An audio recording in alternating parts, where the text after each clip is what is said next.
It looks like you have like hair coming out the side like that kind of. Can you do something for me while I do this? Well, I just let your hair down and put the headphones back on. You know what I mean?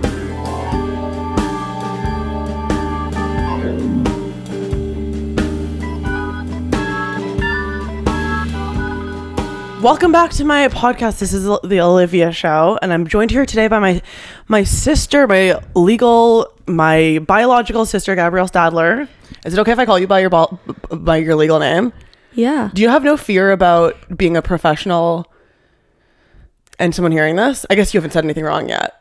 I haven't said anything wrong, and I don't know if I imagine like my fellow engineers listening to this podcast. Okay. No offense. Burn. You never know. Sometimes like someone will I'll find out someone listens to something that I said and they'll repeat it back to me and I'll be like, that was a private conversation I was having with my friend. How dare you fucking listen to that? That's crazy. I kind of copied your outfit. Do you wear a turtleneck because you don't have to wear then a bunch of makeup on your neck? I'm not fake tanned currently, and so it's just an easier way to conceal that. Yeah. And also, I'm getting like my first professional spray tan on Thursday. Oh yeah, because it's your B-Day. Because not on Thursday, on Friday. It's my real birthday. I'm a leap year baby, fun fact. And so I have a real birthday this year. I'm turning 7 years old. So I'm getting like an actual spray tan, and they told me I had to exfoliate. So like I'm like really pale. And so I don't really want to expose that because it's not cute. I'm getting really pale right now. I have like a case of like debilitating back knee right now. I just noticed actually. I thought it was going away because my upper back was like cystic, disgusting, and then I noticed that it was like trailing. Now it's like on my back. The back of my back. My back is polka dot right now. It's like disgusting. Can I see? Yeah. Oh, it's not that bad at all, Livs. It's not as bad as like when you've seen it before, but like now it's like all the way down to the back. You know, see like it's little speckles all the way. You know what's supposed to be really good for that is like salicylic acid. Yeah, but who's gonna put that on for me?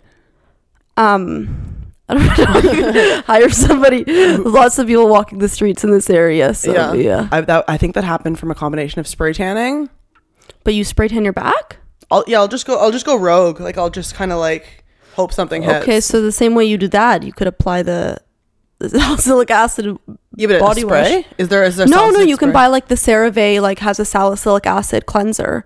It's like the one that's a clear bottle with light blue, and it's really good for body acne. You are the professional of all things product. I am. You are. You're good for recommending that stuff. Yeah, I am. What's your budget? What do you say for spending on products? Do you feel comfortable sharing? Do you feel comfortable revealing to future employers what you'll be spending of their salary paid to you on vanity products? It's changed because I don't wear makeup every day now that it's like ever since COVID and I'd been working from home, I'm not wearing makeup every day, so I'm not consuming as much product, and I kind of realized I have too much product. But if you rewind it back to like when I was in my prime engineering and like making my salary and doing site work, like probably like $2,000 a year on makeup at least. Oh, I thought you were gonna say a month. That freaked me out. No, oh my god, but shit's expensive, so I don't know. Yeah, so I'm a VIB Rouge member. Huge, congratulations. Thanks. It's my highest claim these days. Did you put that on your resume? I should. Under professional achievements. Yeah, exactly. So it's actually not that crazy. You only have to spend $1,000 a year on makeup at Sephora to get it, which I don't think is insane considering how much their products cost. But what I do now, which Sephora don't listen to this, is like all of my Sephora does listen to this. your coworkers might not, your colleagues, but Sephora does listen. Sephora's listening. Now that I have reached that status, all of my friends just use my account during like the sales, so they basically maintain my status for me because they buy stuff with my account.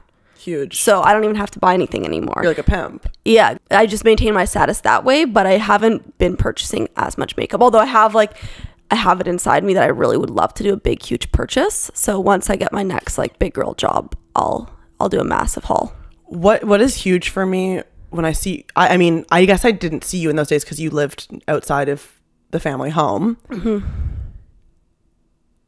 So you had more than that? Because like now it seems like you have a ton. I mean, it's also just so immaculately organized, which is something that I wish I had inside of me, the organization that you have.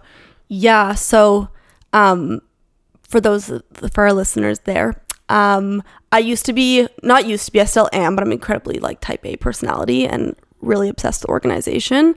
And my sisters, including Olivia, like kind of ruined that for me. It started with dance competitions. Right. I don't know if you remember that. Of course I remember this. It's coming. It's all flooding back to me. I have to bring it up. So we were all competitive dancers, and I used to love, and when I say love, like I mean I got excited when I was like 8 years old to organize our competition. Pull out stuff. that label maker. I would go to the dollar store, buy a dance bag, like a dress bag for all of our costumes.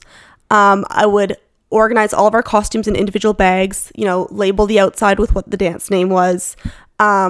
I would print out our schedule and, you know, highlight all of the dances that we were in it. You know, Olivia would be pink, I would be blue, Nicolette would be yellow. And then even the dances we were in together would be like I would tricolor the label would be half pink, half yellow, whatever. And then our caboodle, which is the dance bin. Like a portable makeup container. Yeah, it's a makeup case. I would organize that. You know, all the bobby pins would be together and everything would be really immaculately organized. And I would pull out the laminator and laminate our schedules and everything. And then my sisters, every single competition would destroy it. And I remember, I actually still have memories of like looking inside the caboodle after you guys had terrorized it and being like really, really, really upset. And I'm pretty sure I cried a bunch. So for a while, I kind of, after you guys had kind of torn me down, and I stopped doing it as much. But it's back. It's really back. Like a lot. Back in a big way. I pulled out the laminator recently again. You've been laminating your shit? Well, I laminated a couple things that I thought would be good. Like? So, is this because you're going away to school? I won't bury the lead. We'll get into that. No, I think it's a little bit, but I become obsessed with ideas of like just having things perfectly. I don't know how to explain what my issue is, what my mental health issue is here, but no, I want to be clear. Like we both have OCD, and like it was gifted to us by our father, who has, I think, a hybrid of our personalities. Yeah. But you have an OCD that is like productive. Not all the time. That's true. Sorry, I shouldn't. Yeah. It's all grass is always greener. But I have OCD, but my OCD is like your foot is too close to me on the couch and I can't stop thinking about it until you move your couch. Yeah, that's not as great. Which is like, it's so, because like I really like when it's organized, I love it, but then I cannot sustain. Like I like cleaning my room, but I can't maintain it. And then I also get equally frustrated when it's messy, but I also have ADHD and I hate all of these diagnoses. It's so like annoying, but it is true. So what I laminated recently was I took copies of my health card and my driver's license, and I laminated copies of them so that when I travel, I can always bring them if I ever lose my identification. Wait, so you photocopied and then laminated? I photocopied and then laminated them. That's cool. So that like I have copies of them, and then I put it in my passport holder. So when I travel, because when you travel, you're supposed to carry around copies of your passport and your identification in case you lose it. Is that valid though, like a photocopy? No, like you can't use it in the airport, but if you were to go to like the embassy, and like let's just say you were traveling. What's the embassy? So every country in the world has an embassy. Like Italy would have a Canadian embassy. That like if you were stuck in Italy, you could go to the Canadian embassy and it has like Canadians that would help you try and get back to the country. You didn't know what an embassy was? I did not know what an embassy was. I thought you were talking about like a nightclub. No. It's like I don't know if it would be considered government, but it's like, I'm assuming you've heard the term embassy. Like yeah, embassy I've heard workers. of it. Okay, so for example, a friend of mine, she was traveling to somewhere in Southern America. I can't remember where. Oh, Peru, and she lost her passport in the airport. It fell out somewhere. Brutal. And she couldn't get home, and so she went to the Canadian embassy in Peru, and she actually had copies of her ID, and so they helped her get back. So that's where you got the idea. She had like copies of her ID. Yeah, and then I just I love little like things like that. Just make me happy. So I like things like that too. Like yeah. I would love to have like a husband like you. Okay. I would love that, but yeah. they would hate me. Yeah, because I would destroy. No, you would make me really upset. Yeah, and I have made you really upset. Yeah. As your sister, do you have like something top of mind, the most upset I've ever made you? I have one thing I remember, but I would like to hear what you have to say first. I actually can't remember what it was, but I still have the note for when you really upset me one time and you slid a paper under my door. Yeah. And you said, I'm really sorry. And I'm pretty sure I still have the paper of when you apologized. You do? Yeah, in my memory box. Cute. I have to go look at it. I need to go look at the memory box. So our parents just sold our family home that we lived in for 20 years. More than that. 26 years. Are you kidding me? Because I was almost 2 when we moved in and I'm about to be 28. Wow. So we lived in this house for 26 years. They're selling it. And we had these where we still have these memory boxes, which kind of mostly for the longest time just contained projects that we made when we were in kindergarten that my mom didn't have it in her to like throw away. Yeah. So they were fun to look at. I feel like when we were in like elementary school and high school and be like, but I haven't like thought to look in those boxes for a while. So I still have that one. I'm actually talking about like I kept my own little personal memory box. Right. Like it has in it, I have a bracelet from my favorite Barbie game we ever played. You know what? I feel like this, I'll never forget. This was like a formative lesson in like ethic, I think, that you taught me, that I remember like I used to always piss you off and like just like, I don't know, be shitty in some capacity, and then I would just apologize. And I guess like in my head, like I had my unmatured brain would be like, okay, well I can just do something wrong and then apologize for it. And I remember explaining it to me. You're like, you can't just, it doesn't matter if you apologize. Did I explain that to you? Yeah. I mean, listen, like it's not like I wouldn't have figured that out eventually. Yeah, no. But I remember that was the first time it was articulated to me that I was like, oh yeah, that makes sense. You're like, it doesn't matter if you apologize. You keep doing the thing that's bad. So it doesn't count for much. Yeah. It doesn't mean for much. Because I remember I used to always do something shitty to you, like, I don't know, in Barbies, whatever it would be. And then I would write you a long note, and then I explained that concept to you. And then you would always accept my apology because it would be a really lovely note because I was a precocious writer from the start. And then I would win you over. I would woo you. Have you heard that quote that's like, if a man writes you a sonnet, it means he loves you. But if a man writes you 100 sonnets, it means he likes sonnets. That's a great one. No, I've never heard that before. Yeah, so it's just like if it doesn't really mean much. It's just like, oh, you just like writing. Yeah, you just like the sound of your own voice, the sound of your own words. Okay, so I just learned today that woo is like a character trait. Did you know that? Woo? Yeah. So I had to take a personality or sort of some sort of test today for like my schooling, my program, okay. And it told you your like 5 top character traits, and one of mine was woo. Which means it's the power to, it's the power to like turn people in your favor, kind of, or like, yeah. Oh, yeah, that makes sense. That is a personality trait. Like, yeah. There's another word for that. Like, I don't know, like a charismatic person, but yeah, it was classified as like I got schmooze. Schmooze would be a schmoozer, I guess. Yeah, like I can't remember the other ones I got. That was just the one that stuck out to me because I didn't even know that was a character trait. But I'm woo. That'll get you far. Yeah, I know. Wait, is this a test that you had to, the school paid for, or is it just like a random link that I can do? So it's called Clifton Strengths. I love taking personality tests. And it tells you your top 5 strengths. So mine were competition, communication, significance, woo, and individualization. I feel like those are good ones. I mean, I'm sure all of them are good. I don't think they're strengths. Yeah. Yeah, they're your strengths. But I don't know if I would have assumed those to be mine. Oh, that was just a text I sent to a friend. Oh, no worries. What does significance mean? I think it means you want to have like a significant impact in the world. Like you care. That sounds accurate. You care about what sort of impression or impact you make. That makes sense to me. Yeah.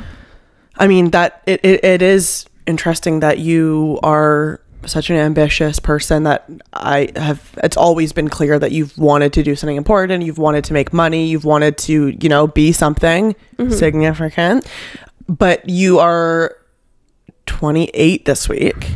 7, but yeah. 27 as of now. No, sorry. I meant 7 years old. 7 years old. You're so, yeah. Yeah, you're a leap year baby, which, but sorry, let me just finish my train of thought and then we'll talk about you being a leap year. I forgot my train of thought. Oh, sorry. So you don't have a solidified career just yet because you're going back to school next week. You're going to Western, where I did my undergrad. Woohoo! So weird. And then you're going to basically become who you are. You know what I was thinking about? What? Which is totally off the path we were just talking about. But yeah, I'm going back to school. I'm starting my MBA at IB at Western's business school, and like I was realizing that I'm going to be back in a school environment, which, sorry, that's a stupid realization, but like the going out aspect. Like I was thinking about the fact that I'm going to be going out and there are going to be like 19-year-olds in the club. Oh yeah, it's brutal. Like anytime I always have this thing, and I finally relented to the fact that actually Western, like I always go back to Western thinking that I'm gonna, because I go to London for shows a lot, and then I'm always like, I'm gonna meet up with people, I'm gonna go to the old watering hole, I'm gonna go to the old spots, and then I literally have never had fun. Yeah. Never. And then it makes me real. What?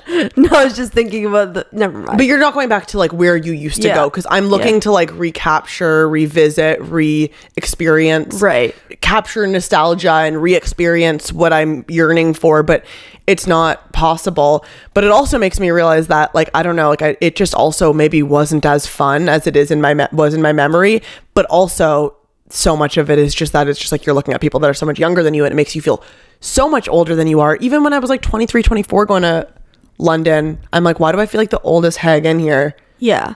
Well, true. I mean, it was funny because I was talking to a friend that also went to Western, and she said to me like she has so much trauma associated with it. She was like, I will not be visiting you. I was actually thinking the same. I actually finally relented that I'm like, I don't like London. Yeah. Western. And I can see how it would be a traumatic undergraduate experience. I feel like the hottest girls go to Western. It's the biggest school, like big party school.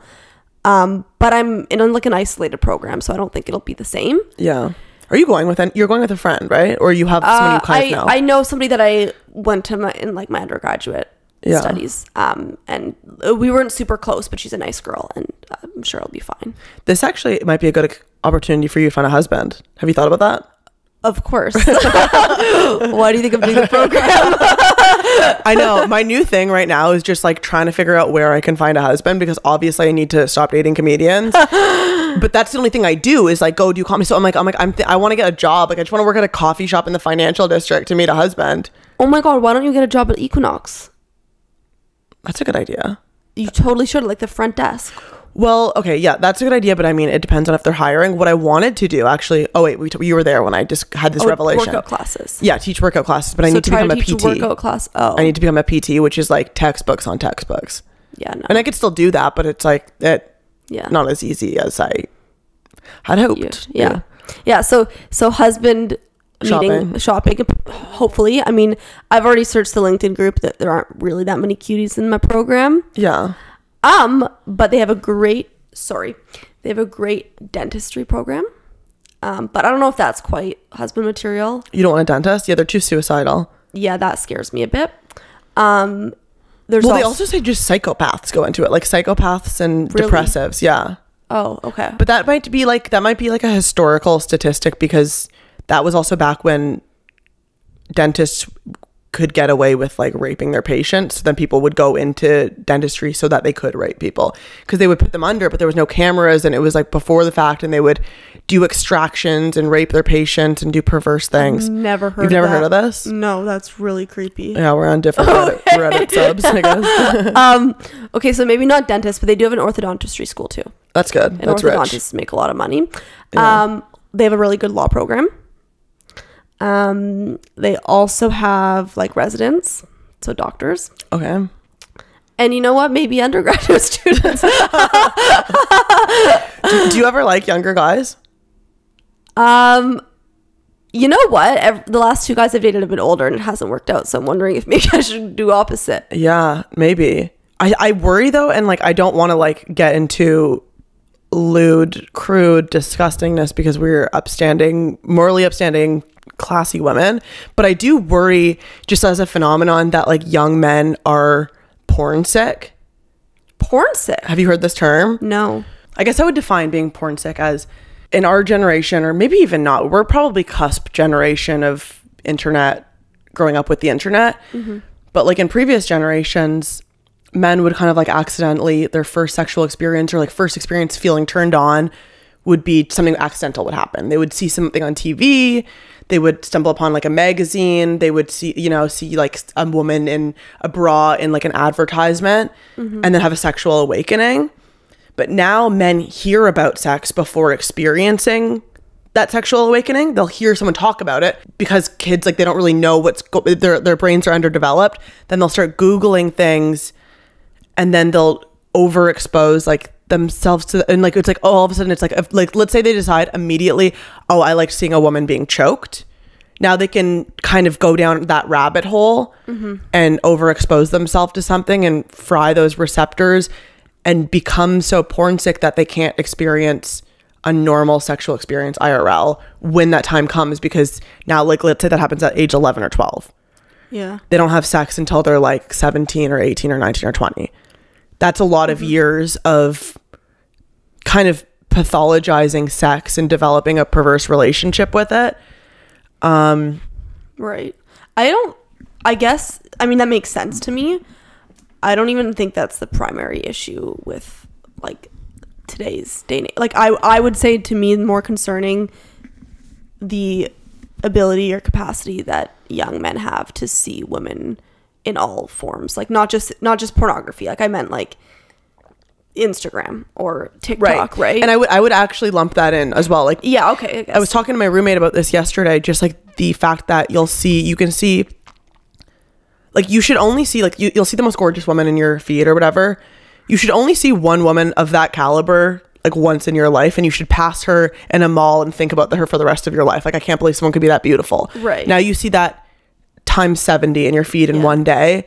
And again, it creates like unreal expectations or whatever, which I again think that it makes it, I think that men are, like, this next generation of men is going to be, you know, unable to, well, yeah, so feel like, actually, I don't know. I don't know if I agree with this or not, because I don't even know the statistics, but I'm not a fucking scientist. Yeah.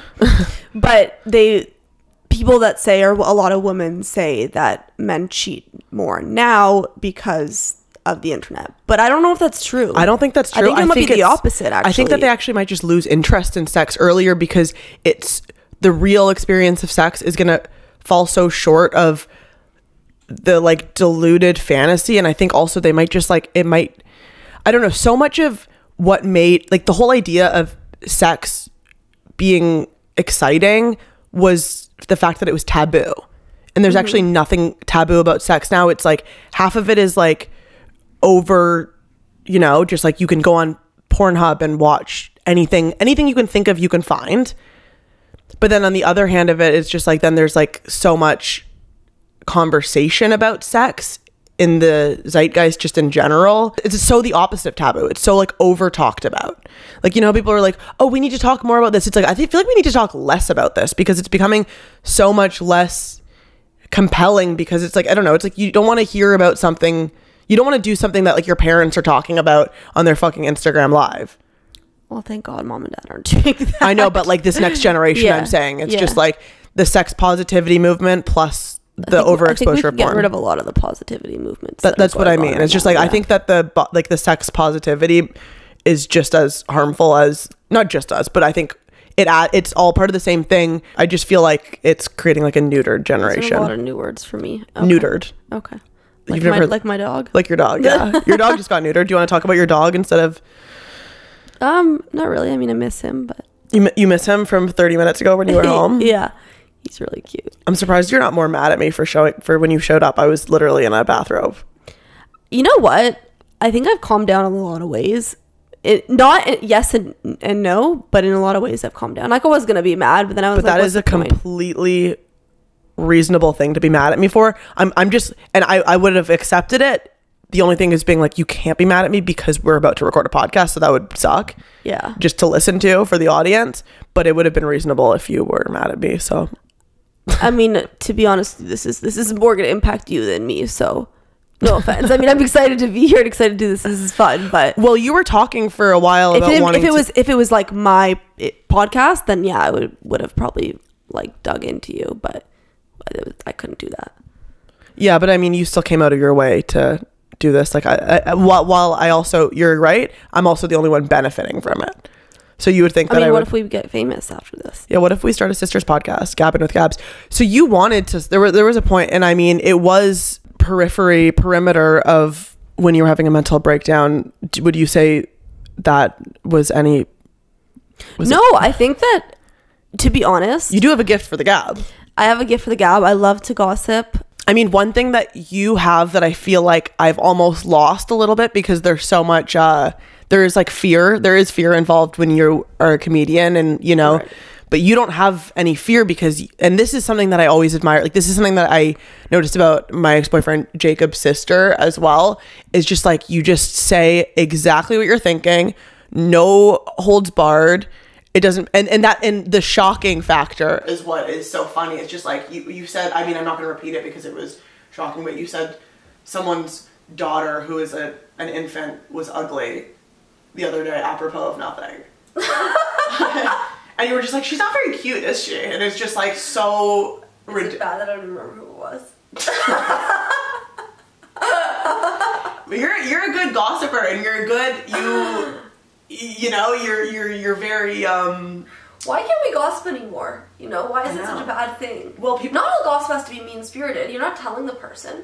Joan Rivers would like talk shit about her peers, which is crazy because it's like those are like it's one thing if we right now were to talk shit about Taylor Swift, and it's another thing if like someone in the same like echelon as Taylor Swift, that same, you know, operating, were to talk shit. Like it is braver. Yeah. So it's like it is difficult to like make your career on the premise of talking shit about other people. So I really admire that Joan Rivers did it. I admire that your girl Jackie Schimmel does it. Because like that is badass to be like, well, I'm just gonna like, people are gonna hate me, people are gonna you know what I mean, come for me, and I'm just gonna like. I think the reason I loved the idea because I do think I'm a great gossiper and I'm great at bitching, but the problem is I bitch about a lot of people that I know and that are like in my circle.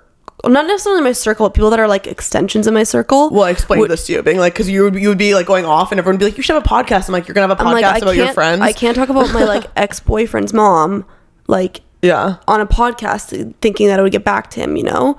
But like Jackie Schimmel talking about like Taylor Swift is a different story, right? Because like everyone has the right to gossip about celebrities, but you know, as you become a celebrity and those people become your peers, right? And then that has been the cornerstone of your career, to continue to make that choice. And like you do notice some people who have done that kind of changing their ways because they're like, well, now I go to the Emmys and I see this person and it's awkward, so they kind of change their ways. So that's why, again, I admire those two women because they continue to not give a shit.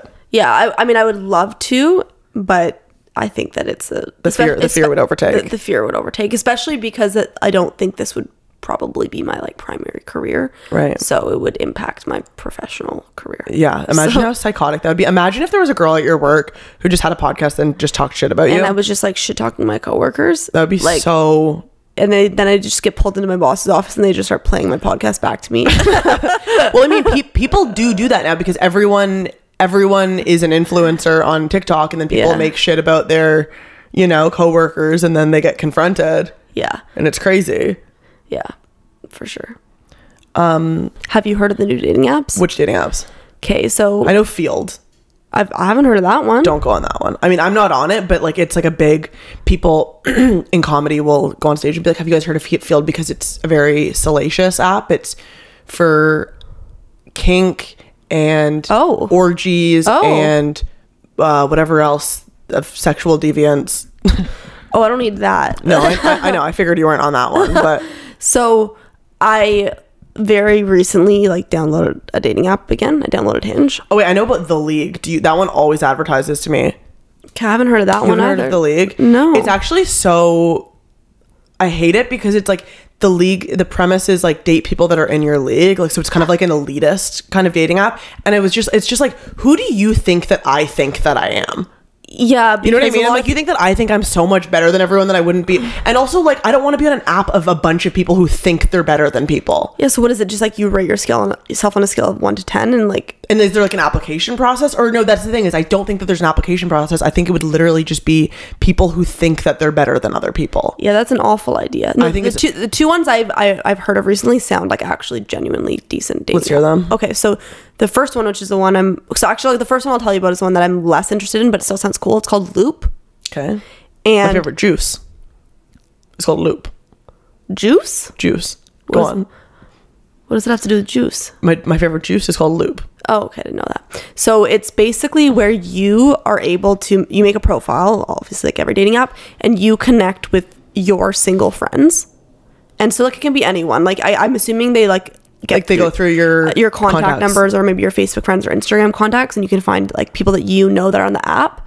And then you can connect, like I think you can connect friends of yours to other single friends in other loops. Oh, that's a good premise, actually. Yeah, so it's like, because everyone has single friends, and it may be some that are closer or not closer than others. Especially now that we all have these massive networks of like 1,000 friends. Like I don't have 1,000 friends, but I've met 1,000 people. Yeah, so I don't even think it has to be necessarily close friends, but it's basically where like you can, I think, try and meet a friend through a mutual friend because you have somehow a connection.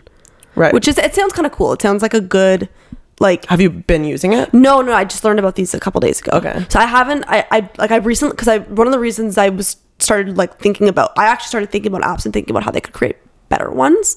Do you think you would ever develop an app?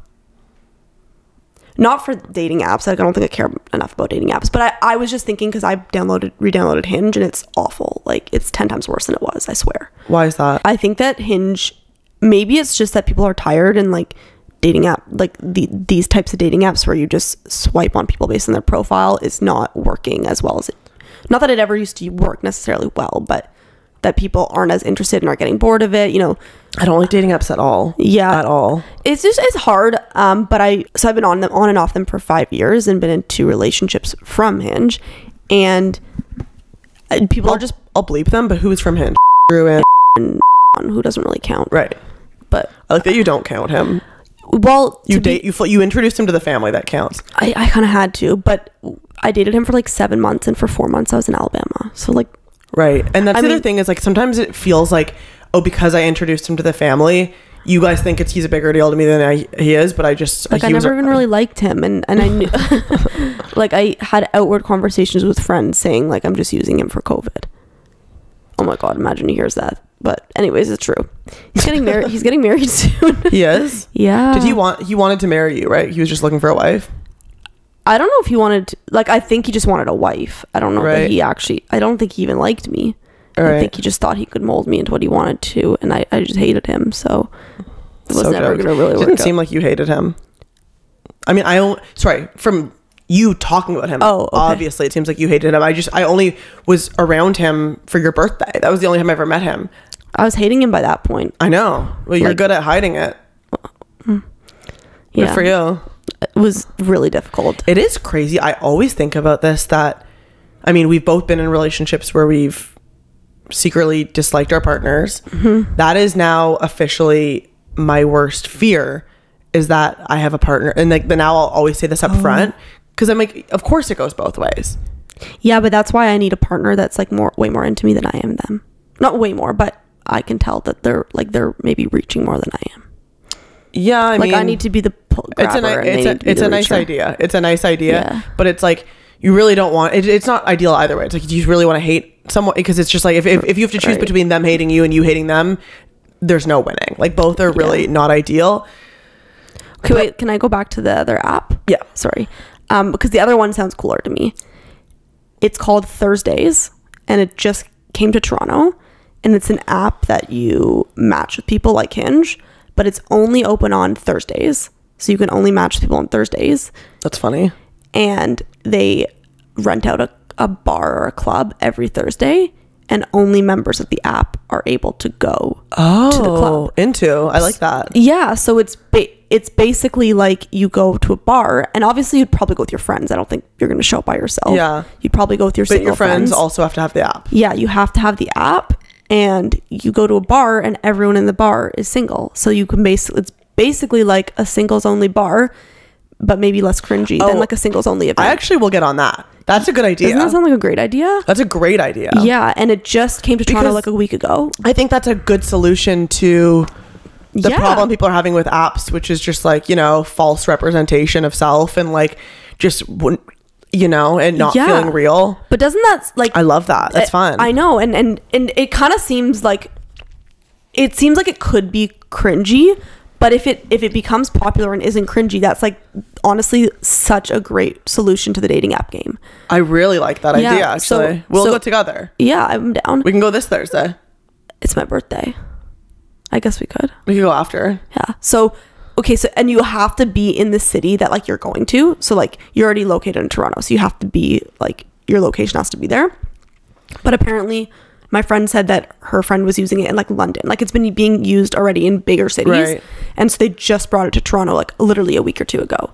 But I think it could be, I'm excited about it because I'm just excited to hear how it develops and works because I feel like it could be a really good idea. That's a really good idea. Yeah. Yeah. So Into that. Yeah. I really like it. Anyway, but I think Hinge is over. Yeah, it's funny how the apps die. Like also like Tinder, I don't know anyone who uses Tinder. Okay, so I have 2 single girlfriends and they have all the apps. They have Tinder, Bumble, and Hinge. It's also so futile because it's like it's the same people on all the apps. Like just choose one. Yeah, just choose one. That's why I only ever chose one, and also because obviously Tinder has a sex. You know. Yeah, it's like a hookup app or whatever. And Hinge is supposed to be so funny because Hinge is supposed to be like a app for like relationship building, but now they have this option where you can put like what your dating preferences are. Yeah, it asks me that every time I log in. Yeah, so like, well, you don't have to show on your profile. Like I don't have mine shown, but it'll say like, are you into like, look, are you looking for a long-term relationship, a short-term relationship?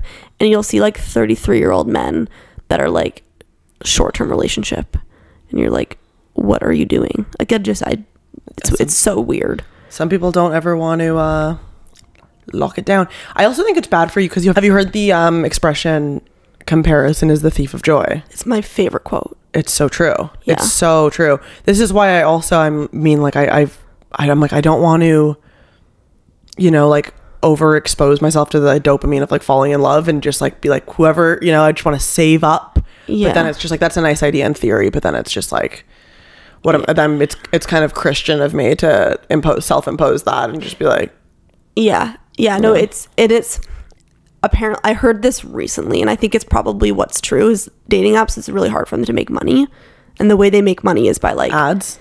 No, so no ads on dating apps. So that's true. The way they make money is by like offering you promotions, or like, so for Hinge, for example, you can send out roses, which is like so there's no money in dating apps. No, so they've kind of tailored the app now that like basically you almost have to spend money in order to get better matches.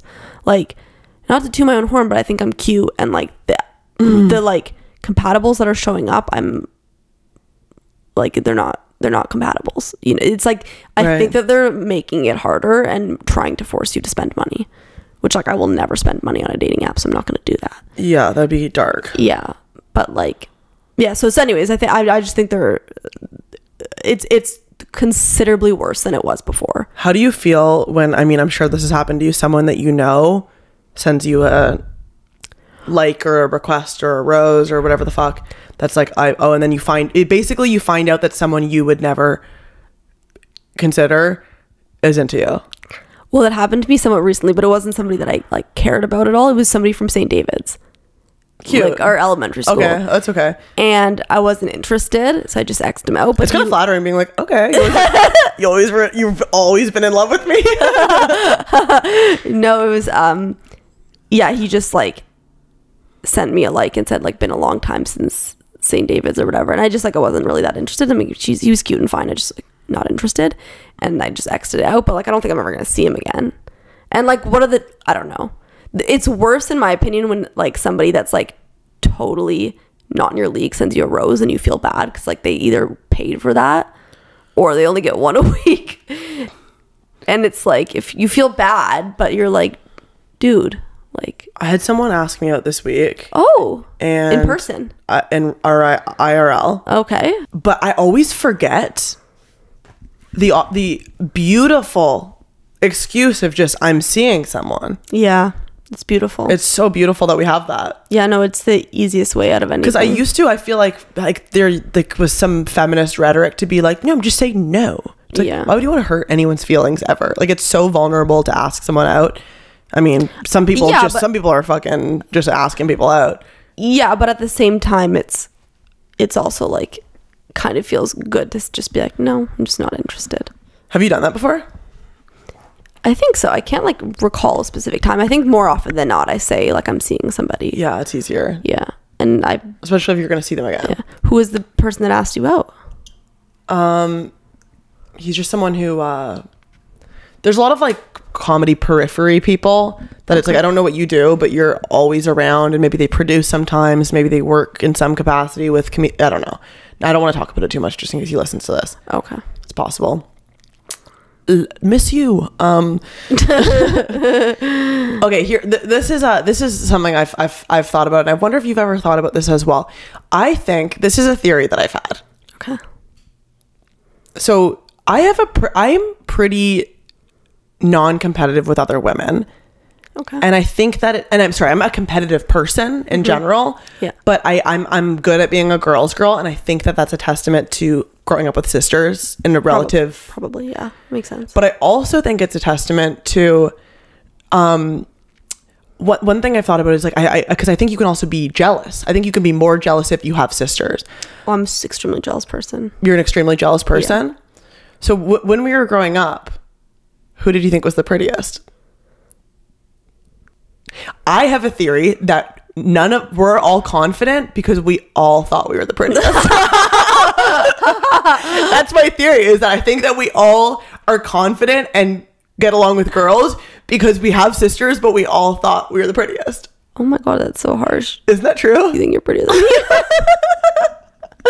What I really think, I think that there is, Amy Schumer did a joke about it once upon a time, and I always think about it, which is like that I think every woman has a sneaking suspicion that they're secretly gorgeous. And I was just like, am I like the most beautiful woman in the entire world? And it's just like, you have like a secret hope inside of you, like a delusion, and I think that's what gets you through the day.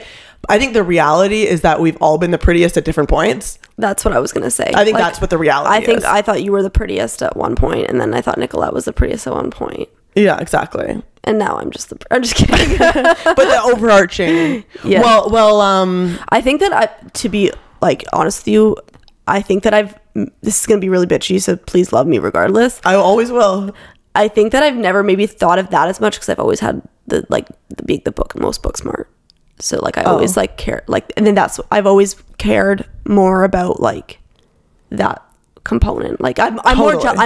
I get more jealous of people that I think are doing better than me professionally than I do of girls that I think are prettier than me. Right. Well, I think that this is actually something, because sometimes people will be like, wow, you're so beautiful. Why are you also so funny and like creative and talented? And I'm like, because I grew up with sisters and I had to define myself somehow. So it's like, if I wasn't going to be the prettiest one, I had to be the funniest one or the craziest one. Right. You know what I mean? So it's the same thing. So it's like, we all had to find a way to separate ourselves. And then even though we try to find a way to separate ourselves, even to this day we get called by our own father, by Olivia, Gabrielle, Nicolette, and then just lumped together as, oh, the Stadler girls are cunts, the Stadler girls are bitches, the Stadler girls are mean, right? Oh, well, on that point, I think that like one way that our family is lucky is I don't think there's like, regardless of, I think that all of us are pretty, but I don't think in our family there's a stark like contrast. Like, you know, on some families, like there's like one sibling that's like way better looking than another. Yeah, obvious. I don't think our family has that. I think that our family is relatively even. It's subjective. Yeah, like I think that anytime that we've had a boyfriend, the boyfriend is going to tell. Well, why would your boyfriend tell you that your sister's prettier than you? That would be weird. No. I mean, your boyfriend, I think, would be like, yeah, you're the prettiest one of your sisters. Yeah, but why would they tell you that your other sister's prettier? I'm saying if there was a stark thing, then they would be like, well, don't compare yourself to her. You know what I mean? Like if there was a stark difference, like you're saying, then that's what they would say. They would be like, well, don't compare yourself. Like, you know, when there's twins and like one is fat and like one is not. Sorry, I'm awful, but like, or one is like considerably better looking. That's what I mean. It's just like, then your boyfriend would say, well, don't compare yourself to her. He wouldn't. I think you're the most beautiful girl in the world is what he would say. Like he would never be like, yeah, your sister's hot. He would never say that. But like, because it would be subjective because we're all, again, within the same camp. Our boyfriends would always be like, you're the prettiest one. That's funny. You think you're prettier than me? So you think you're prettier than me? Well, I remember asking Garrett at one point. I feel like I remember this. What'd she say? She said, you're the prettiest. Oh, thanks, Kristen. Well, I'm going to bleep the name just in case she doesn't want to be involved.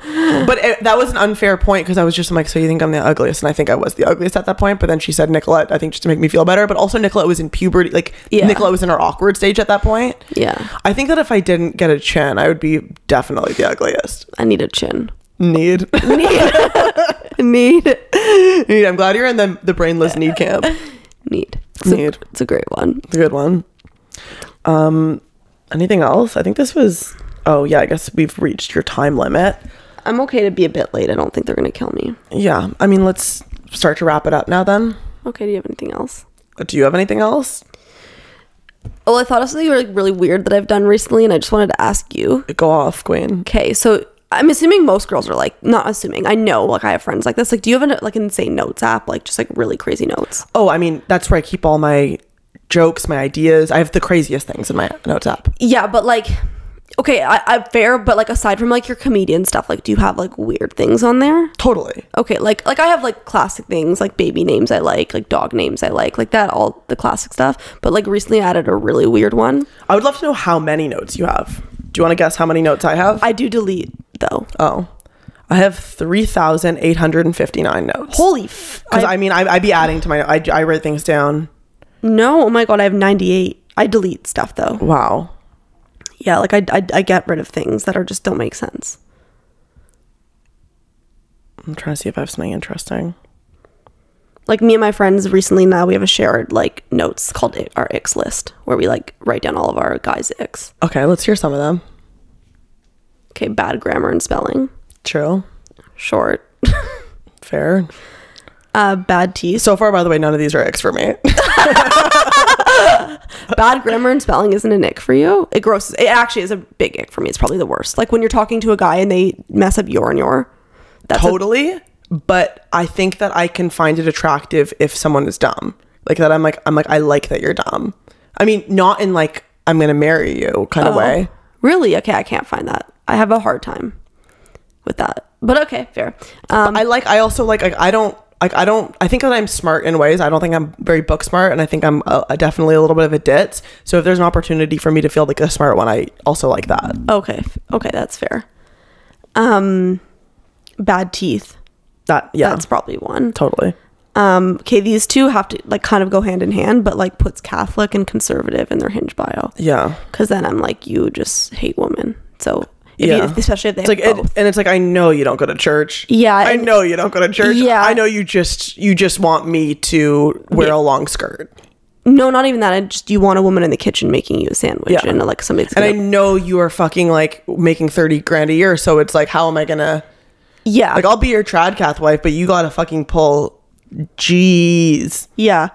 M's preferably. Guys that post topless mirror selfies. Yes, well, gay. It's fair to be turned off by a gay man. Male gymnasts. I'm not against male gymnasts. I love a gymnast. You should see my explore page is 1000% just foreign gymnasts and dancers. But anyways, the one that I added recently that's really weird, that like maybe I'm exposing myself here, but it is really weird. I was in a depressive state last week for a couple days. Just like something semi-spiraling and then other reasons, but I basically was in a depressive state. And I wrote out some vows. Oh.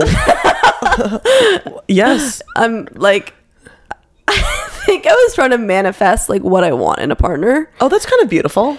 And so like, I wrote out vows that like, I was like, this is what I would want to say to my husband. And I kind of like that. I like that too. I think it's really weird. I think that is a cool manifestation actually. Yeah. Would you like to read them for the audience? They're really intense, so I don't know. I can start with the first line. It says, "My whole life I never knew what I was looking for until I found you." I don't think I can read the rest. It's really intense. Yeah, that already made me shiver. Delete that. Do not delete it. No. Oh, you mean you want me to delete it from the podcast? No, it's okay, unless it's really cringe. Well, I can tell you something vulnerable. Finish what you're. No, I'm not going to read the rest of it. But that was just I thought it was funny because I don't know. You know when you just get in those states like, and you just need to put things down.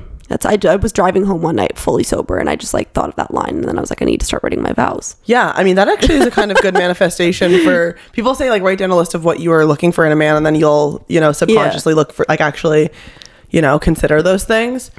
I think a part of me, honestly, I know I'm turning 30 this year, but I don't even think I'm ready for like I do want to get married, but I still don't feel like I'm like, I think it's because I'm still in a place where I don't plan on being for long.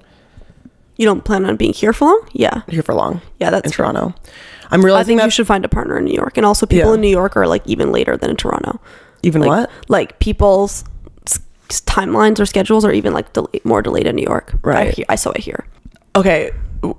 When I was home a few times ago, I guess I just want to hear your take on this because I've already talked about this on my podcast. So I don't know why I'm rehashing material, but maybe just because the audience liked this. Okay. So maybe as a family member, you can weigh in. Okay. So when I was at home, I came home and I remember I brought home my shoebox and I was like, I've got to start doing taxes, got to start figuring out, how much money I made, what to write off, blah, blah, blah. Yeah. Anyways, it wasn't looking good because it wasn't a good journey year for me. And then I was feeling really down. Like this was about a month and a half ago. That was my depressive episode. Was not feeling good. Oh yeah, you snapped at you that night. Yeah, you did. Yeah. I can't remember what it was, but you snapped at me hard. Oh, I was not feeling good. I snapped. Probably something to do with your dog. Oh yeah, he was coming. He was just coming close to me, and I was just, that makes me sound like a evil person. I'm allergic to our dog, and it frustrates me that I can't go back to our family home very often or sleep overnight because I'm allergic to the dog. And then sometimes the dog comes close to me, and then I'm just like irritated at that sheer fact. And then I'll be like, "Can you get your dog away from me?" He's really friendly though. And cute. Okay, but I will say to you, you need to be careful because you're kind of becoming the type of mom that's just like not aware of your kid. Like if your kid is like terrorizing other kids at school and just you think your kid's perfect. No, I don't. Have you not heard me scream at him? No, but you know what I mean? It's just like because you think your dog is amazing. I understand what you're saying, but like I've actually gotten told the opposite. Okay. A lady down the street yelled at me and told me not to yell at Albus. I screamed at him and she said, don't discipline him like that. Okay, well, she also needs to mind her own business. Yeah. But anyways, I went to go literally sprint on the treadmill because that's my only coping mechanism for mental issues. So I did that. I was running on the treadmill. I come upstairs. I'm watching TV with mom. She pulls up her phone to like Google something on TV, and I saw that her most recent search was Olivia Stadler OnlyFans. What? So that's right. I need to prelude that slightly by being like, I came to the couch and I was just kind of like, she's like, are you okay? And she's like, and she was kind of like, what have you been doing for money? And then I see that she was Googling Olivia Stadler OnlyFans, and then she kind of like ripped the phone away, and I was just like, what were you Googling? Like, you think that I'm secretly whoring? And it's like, did she actually Google that? Anyways, I ended up, I was avoiding mom for a few days because I was like mad that I was like, I can't believe you would even think that. Like, it's like sometimes I feel like, oh, well, can't you believe she knows what OnlyFans is? Well, it's as it turned out, she just, I guess this is a good roundabout for the people on the podcast. I ended up just confronting mom about it because I was like, I don't want to live with this. Yeah. She kept calling me and she thought I was avoiding her. She's like, I know you're busy. And I just felt bad that like she thought I was just avoiding her. And I'm like, hey, I'm just gonna be honest, like it really hurt my feelings that you think I'm have an OnlyFans. Yeah. I do make a living doing comedy, and I can't believe you think that I'm secretly a prostitute. Well, it's not that it's all prostitution. It's not bad. I think OnlyFans can be good. But I'm curious. But it's definitely demeaning to of course, the fact that I have been making a living in a more dignified manner. And then it came about, she was just like, oh, I didn't know how that, she's like, I honestly think that she just, that moms don't know how to delete their tabs. Like, I think she just had tabs from years and years and years. And that one came up because she's like, I Googled it like years ago when I heard what OnlyFans was. I thought it was like a Twitter or a Facebook or an Instagram, a social media. I Googled all you guys to see if we had one. And then obviously she doesn't know how to like clear her browser history. So she starts typing Olivia Stadler and all of her recent searches come up. She probably accidentally searched it. I could tell from her voice that she wasn't lying. Okay. Yeah. But she was like, no, I would never. She's like, I know that blah, blah, blah. You don't do that. Okay. Because I don't even think of how to, I don't think mom and dad know what OnlyFans are. Well, they do. Okay. Do you have anything to say about that? I don't know. I guess I retold the story. I've been living with them for a year and we haven't chatted about it. So I'm sure dad would have lots to say about it. Yeah. Actually, wait, maybe we have a conversation. No, you've definitely talked about OnlyFans. We have. You said you wanted to do an OnlyFans for just your feet. Well, Right? apparently they have feet OnlyFans, but I was gonna do a feet finder, but then I didn't. Yeah. It didn't seem like the profits were worth it. Yeah, exactly. And either way, you're, nothing is free. They're going to want to see pictures of your body in order to, you know what I mean? You're the one that changed my mind, and I was like, yeah, you're probably right. Yeah. It's not worth like $30. I mean, anytime like someone has DM'd me being like, oh, I want like, something that I have is like all of my streaming platforms and stuff are just like, not all of them. Sorry. I have two. Paramount Plus and Disney Plus are. You have Paramount Plus? What the heck is Paramount Plus? It's. No, I know what Paramount is. I just didn't even know there was a there is a new streaming platform. I mean, I didn't really ultimately get into it because I realized that the guy was withholding it, dangling it like a carrot in order to talk to me more. Yeah. So, and then the guy who gave me the Disney Plus wanted like weekly check-ins about what I was watching. So I'm like, nothing is free. They don't just want to give you money, free stuff. They want something out of it. So that is a way in which I have, I guess, kind of been a whore. I don't think that's being a whore. Thank you. At all. I would do that. Yeah. I mean, I would totally like talk to a man. Actually, I think talk would be bad. I don't know. Yeah, that's the thing is like I've entertained the idea, but then when I feel like I would feel too gross. Actually, it is icky. Yeah, I think I would have. I don't have a problem with the idea of it, but I think if I actually had to do it, it's different in theory than in practice, and I think that it would also just make you not like or not respect men, and I think it would kind of pervert your mind and your relationships with men. Yeah, it's not worth it. Like I don't need to pervert it more than it already is. So. Exactly. Like there's still a price, and the price is your soul. Do you believe in love? Yeah, I think so. I mean, I don't know. I guess it's tough because I think so much of my love, I'm like, I feel like I retrospectively will like romanticize it. Yeah, romanticize the experience of something in the past, and I'm like, that was definitely love, and nothing will ever measure up to that. Yeah, like but then when I'm in something, I'm like, I'm always looking for the problems. Maybe I'm just starting to be more pessimistic, but I'm like actually wondering if anyone is really like truly like, if any of the fairy tales that we see, if that actually ever really exists.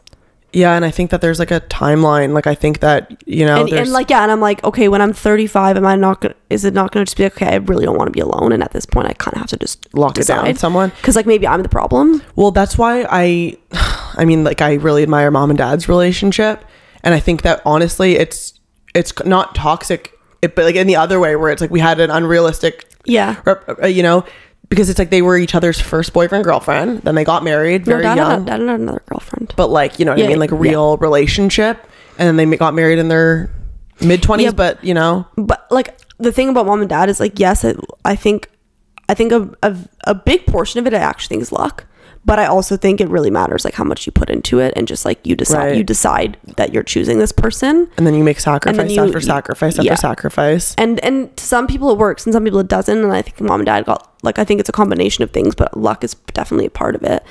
But anyway, like I don't know, I just, even like people surrounding me, I'm like, I don't know if I like look at any of my friends and I'm like, this is a love story. Well, especially now that you've been in a relationship where you secretly hated him.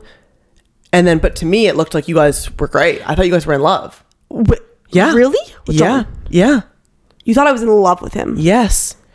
But I'm saying, as an outsider. Oh my God. Like, it's like, you don't know. And people lie to themselves because it's like, it's so, there's nothing worse than someone who, like talks shit about their partner incessantly. Yeah. And then continues to stay with them.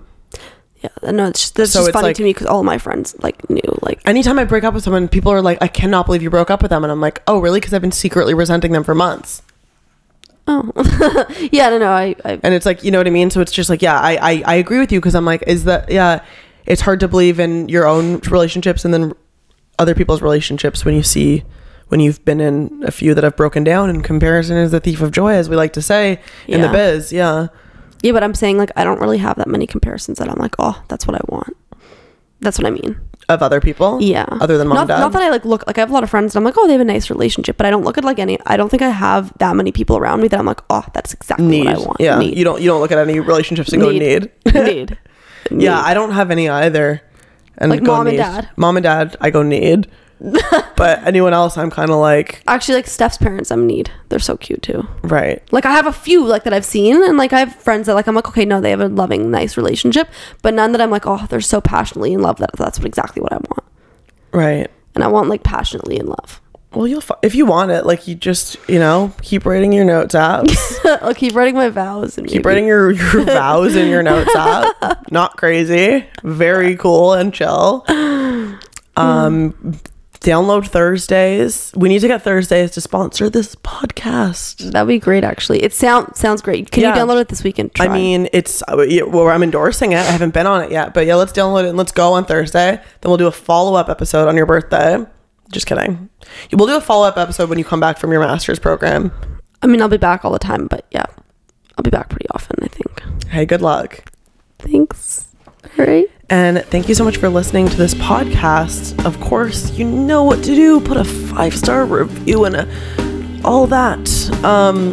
This has been the Olivia Show. Thank you so much for joining us, and I will see you in 7 to 12 weeks. Goodbye. Really? I'm really not consistent.